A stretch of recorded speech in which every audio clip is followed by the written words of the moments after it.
एका माणसाला जास्त वेळ झोपायची वाईट सवय होती. गेला पाहुण्याच्या गावाला, झोपला, पण त्याची झोप होती डोळेवाशी झोप. म्हणजे झोपायचा पण डोळे उघडेच, झोपला पण डोळे उघडेच.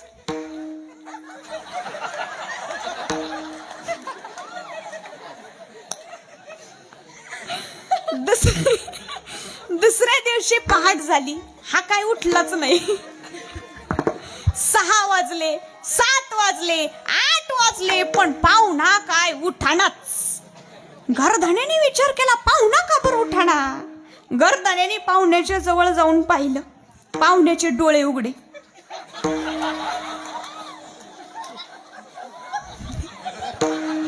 मी हाय अजून. पाकिट घेतल्याशिवाय आपण जातच नाही.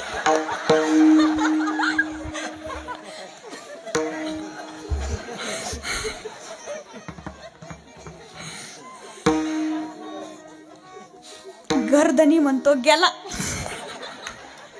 बहुतेक अटॅकनेच. गर्दनीने सगळ्या पाहुण्या रावळ्यांना फोन केले, सगळे पाहुणे रावळे जमा झाले, याचे डोळे उघडेच. हा मधी झोपलेला, सगळे पाहुणे रावळे कडकडणी बसले, याचे डोळे उघडे. एकाने तर येतानाच हार, फुलं, मडकं, पांढरं कापड, सुतळी, बांबू सगळं घेऊन आला. तेवढ्यात त्या मधी झोपलेल्याने जांभई दिली. जे लोक उठून पळाले चकाटूम. हा म्हणतो, अरे थांबा थांबा, अरे आलं, अरे आलं, अरे आलं. काही पार पळता पळता उलटून पडले, काहींचे पळता पळता सगळे वस्त्र वल्ले झाले.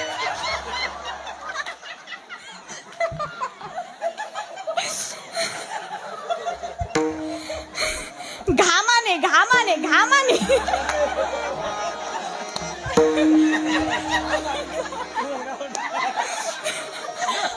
अर्थाचा एवढी फजिती का झाली बरं.